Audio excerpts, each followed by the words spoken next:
Hey, I'm glad you're here. This channel is all about sharing interesting stories, thoughts, and videos that entertain, inspire, and sometimes surprise you. Hit subscribe, get comfortable, and enjoy the ride.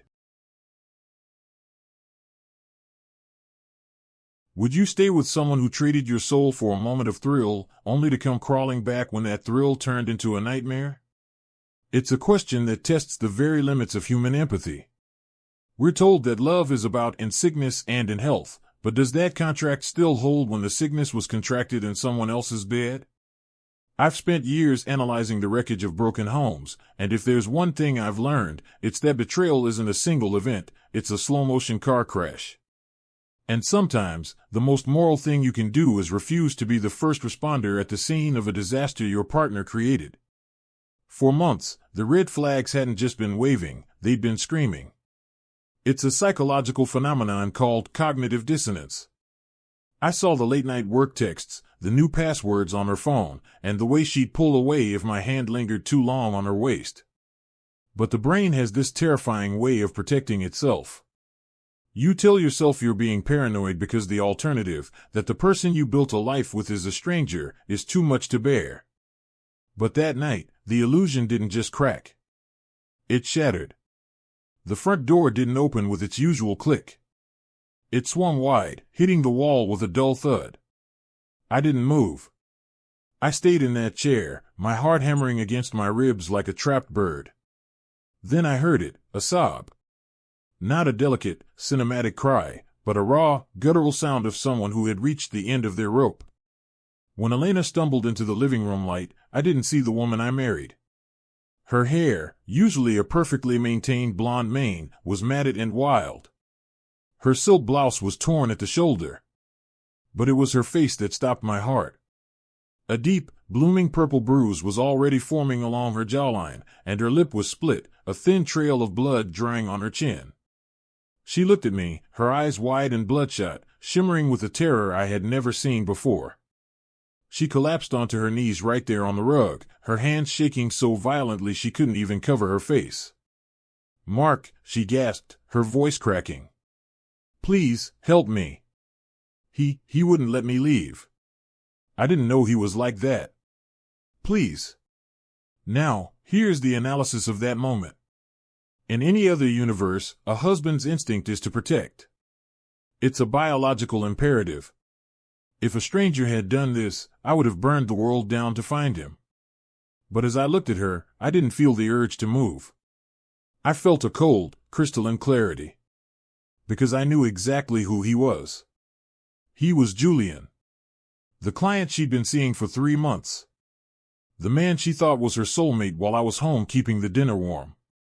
She was experiencing what psychologists call the narcissist's discard. When you play with fire, you don't get to act surprised when you get burned. She had traded our decade of stability for a man who viewed her as a conquest, and when she finally tried to reclaim a shred of her dignity, he showed her exactly what she was worth to him. I stayed seated. I crossed my legs, leaned back, and watched her. The silence stretched between us, growing thicker with every one of her ragged breaths. "You're hurt," I said. My voice was eerily calm, even to my own ears. It was the voice of a man who had already grieved and was now just watching the credits roll. "He's crazy, Mark. He followed me. I think he's outside," she wailed, clutching at my knees. Her tears were smearing the blood and makeup across her skin, making her look like a broken porcelain doll. "I'm so sorry. I'll explain everything, I promise. Just, please take me to the hospital. Everything hurts." I looked down at her hands on my jeans. Those hands had touched him. Those lips, now bleeding, had whispered the same promises to him that she once gave to me. This is the point where the emotional manipulation usually works. The victim uses their current pain to erase their past crimes. It's a form of Darvo, denying, attack, and reverse victim and offender. By showing up broken, she was forcing me into the role of the caretaker, effectively silencing my right to be angry about her infidelity. But I wasn't playing that game anymore. I leaned forward, until I was just inches from her face. I could smell the expensive gin on her breath and the metallic tang of blood. I looked directly into her eyes, searching for the woman I used to love, and found nothing but a void. You know, Elena, I whispered, I spent 3 months wondering what it would take for you to finally tell me the truth. I wondered if it would be a confession, or if I'd catch you in a hotel lobby. I never imagined it would look like this. She froze. The sobbing stopped instantly, replaced by a look of pure, unadulterated shock. You knew? I knew about the weekend in Napa, I said, ticking them off on my fingers. I knew about the late nights at the office that were actually spent in an Airbnb on 5th Street.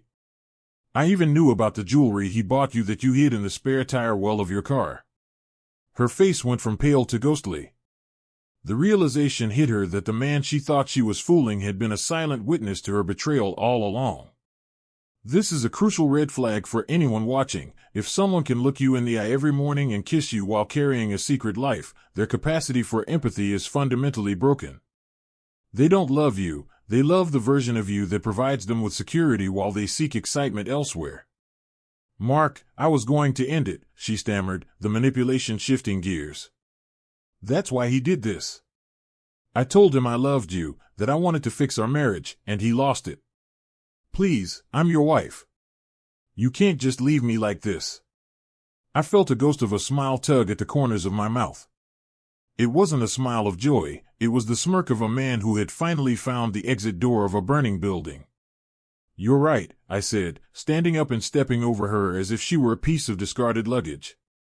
You are my wife. Or at least, you were. But the man you chose? He's your problem now. You didn't want my protection when you were in his bed, Elena.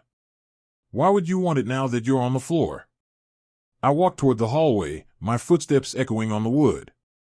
I could hear her scrambling to her feet, calling my name, her voice rising in a frantic, ugly pitch. Where are you going? Mark. You can't leave me. I'm bleeding.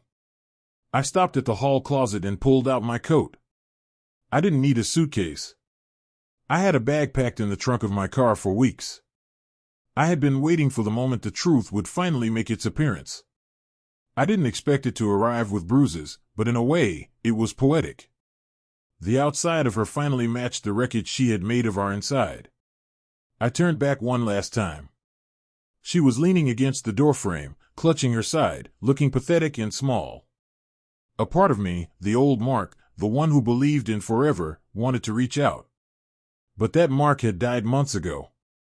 The phone is on the counter, I said, pointing. Call the police. Call an ambulance. Call Julian. But don't call me. And then, I did it. I smirked. It was a cold, sharp expression of absolute release. I walked out the door, into the cool night air, and I didn't look back. As I started the engine, I felt a weight lift off my chest that I didn't even realize I'd been carrying. The lesson here is one that many people struggle to swallow. Being a good person does not mean being a doormat for someone else's consequences. There is a difference between forgiveness and self-destruction. When someone repeatedly violates the sanctity of a relationship, they forfeit the right to the safety that relationship provides. You are not a villain for walking away from someone who only remembers your value when they are in pain. I want to ask you something, and I want you to be honest in the comments. Have you ever felt that moment where your empathy finally ran dry?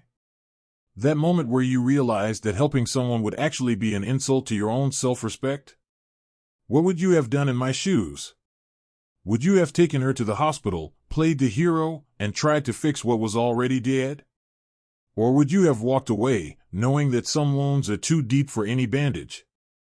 And sometimes, the most powerful thing you can say to someone who has used you is absolutely nothing at all. You just walk away and let the silence tell the rest of the story. Don't let anyone tell you that you owe a traitor your peace. Your loyalty is a gift, and once it's thrown in the trash, you are under no obligation to go digging through the garbage to find it for them.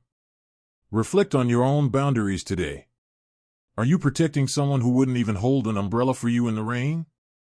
Let me know your thoughts. I read every comment, and I want to hear your stories of finding the strength to walk away when the world told you to stay. Stay strong, and remember, your value isn't defined by how much abuse you can endure in the name of love.